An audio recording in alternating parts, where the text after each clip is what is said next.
The old adage goes, move it or lose it. And in the case of the spine, this is absolutely true.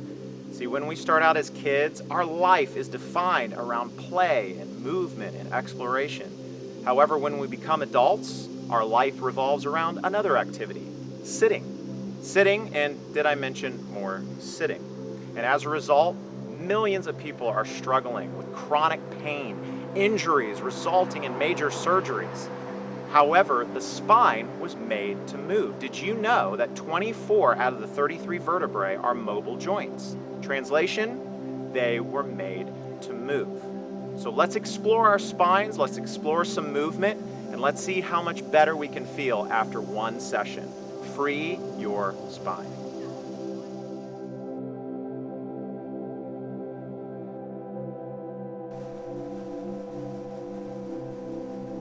All right, so with this first drill, I want you to focus on as if you were actually holding a teacup in your palm. And if you were, this would require you to keep your palm facing up the entire time. And by doing this, we're beginning to force articulation in the shoulder joint as well as through your mid-back or thoracic spine.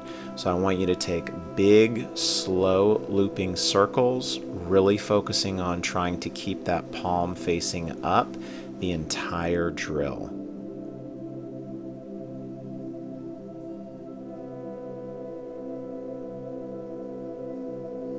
Same thing as before, we're now just switching sides. So again, really focus on how your scapula or shoulder blade articulates around your rib cage. Many times that area of the body tends to be stiff and almost casted against our rib cage. So this drill is great to begin to explore that, begin to open up that shoulder joint, as well as articulating each vertebrae.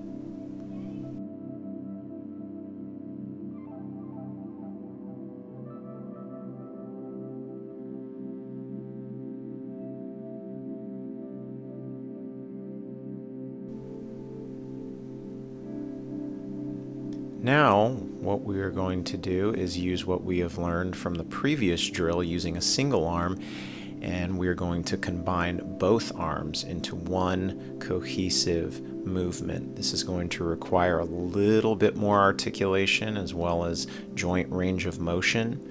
Again, we're focusing on keeping our palms facing up, holding now 2 teacups, trying not to drop them on the floor. Take it nice and slow.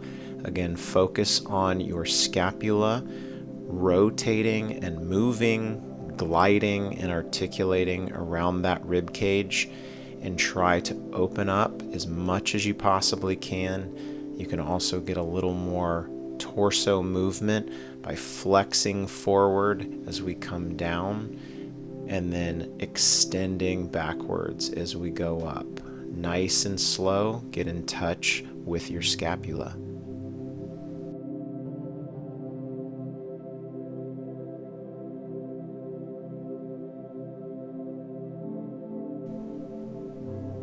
With this next movement, we are going to utilize similar mechanics as before.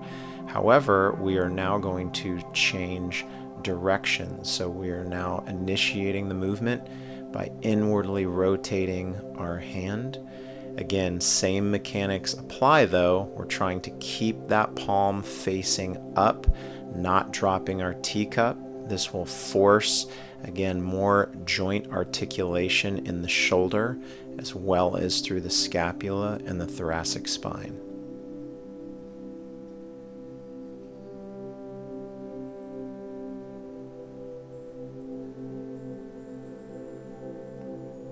Switching sides once more to perfect this pattern with a single arm. Keep that palm facing up.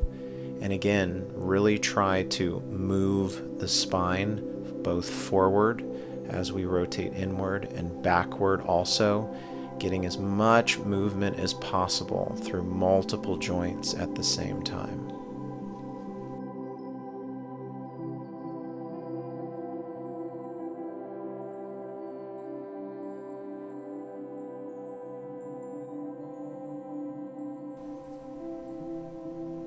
Yet once more, we're going to take what we have learned from our single arm practice and combine it into one coordinated movement. So same principles apply as before.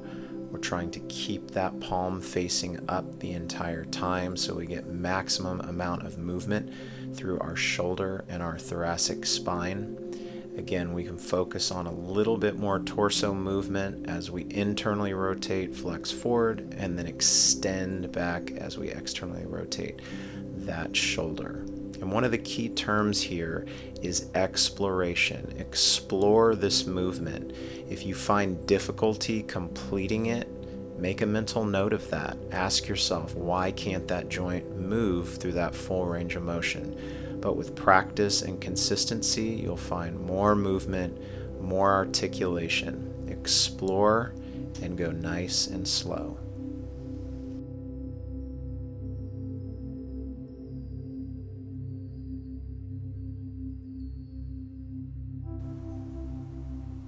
Switching gears now in our spine exploration, we're going to work on active thoracic rotation. So what I want you to start with is begin to tuck your hips, squeeze your glute, and then as we rotate, we're trying to keep the hip bones facing forward at all times.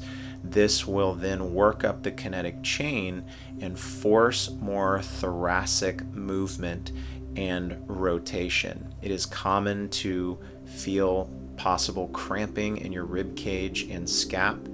If you do, just relax it, try to shake it out, and repeat.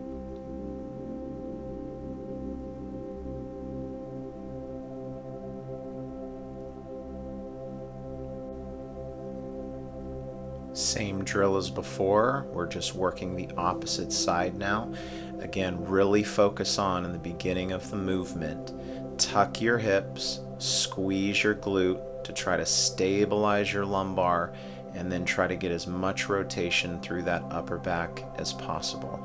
And one additional note, as you rotate through this movement, I want you to try to keep your palm facing up as we hold.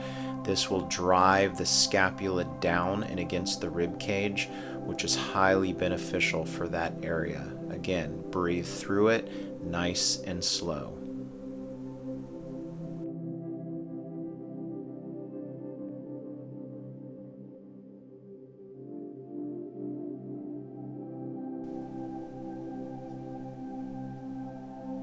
This next drill is focusing on full spinal and vertebrae articulation. So as you first start, you might feel a little foolish, and that's okay. Stick with it. It will take a little bit of time to learn how to articulate your vertebrae in a seamless manner. So we start the movement from bottom to top by hiking our hips slightly and then trying to move up the kinetic chain through the spine, articulating each vertebrae. And notice how I have a slight exaggeration of my head tilt or lean as well. Let it work all the way up to the top of your head and then repeat on the other side.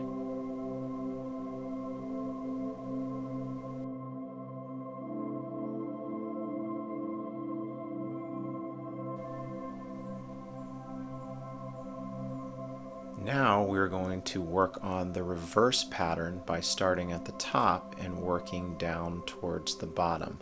So we want to initiate this movement with our head, with that side lean, and as we do that, we're then going to slowly try to articulate each vertebrae all the way down. Again, this takes a lot of practice to get a seamless movement and a flow throughout that spine, but the benefits are numerous and can really free your spine from a lot of stickiness and lack of movement. Go nice and slow and practice, practice, practice.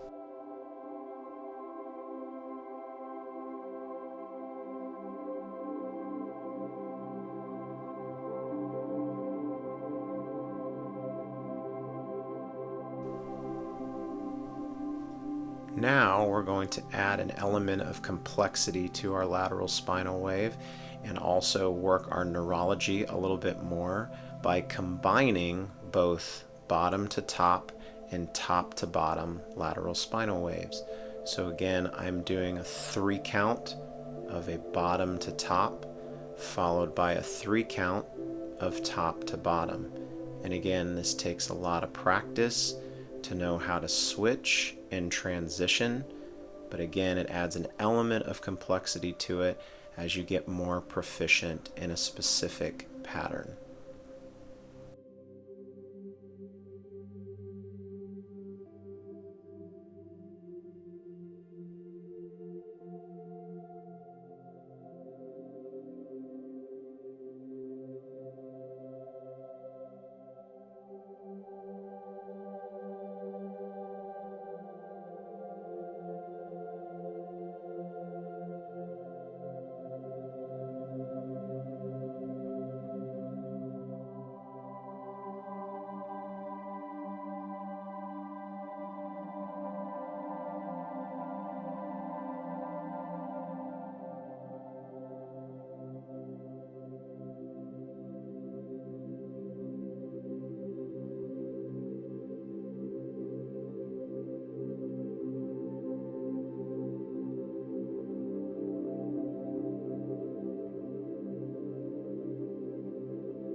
In further exploration on how to free our spines through movement, we're going to work on a spinal wave starting at the bottom and working through the top. So initiating this movement, we're going to be soft through our knees, and we're going to work up through our hip, through our thoracic spine, and then finally ending at the top of our head. And a great way to start to compartmentalize this movement is think there are micro circles at the knee, then the hip, then the thoracic spine, and finally ending with the head. Again, it takes a lot of practice, but we want to try to seamlessly move energy starting at the bottom and working up all the way at the top. Take your time and get in touch with your spine.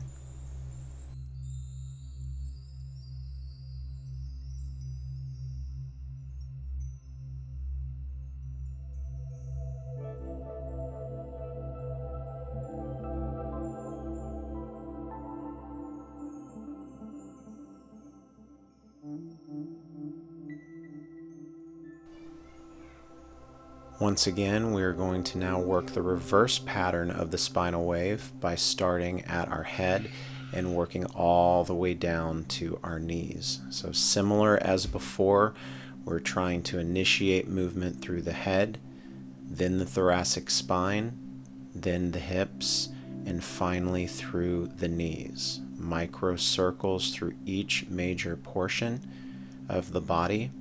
And again, work on the seamless transition from one vertebrae to the next. Take it nice and slow.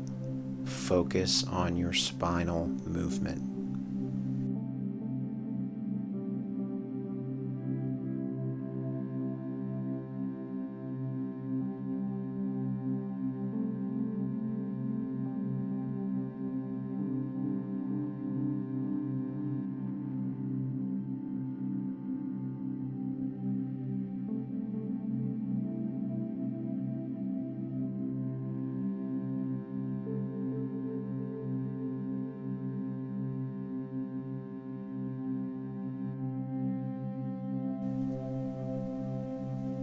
Our final drill of our spinal routine is now combining our bottom to top and top to bottom spinal wave. So again, this is a little bit more challenging in its complexity from transitioning from bottom to top, then top to bottom. But as you work each individual movement, then you will become more proficient at integrating both movements together. The great thing about these movements is that you can do them anywhere. Your spine is made to move and it longs for freedom. And you can give that to yourself by practicing daily. Learn to get in touch with your spine and articulate each vertebrae, and your body will thank you later.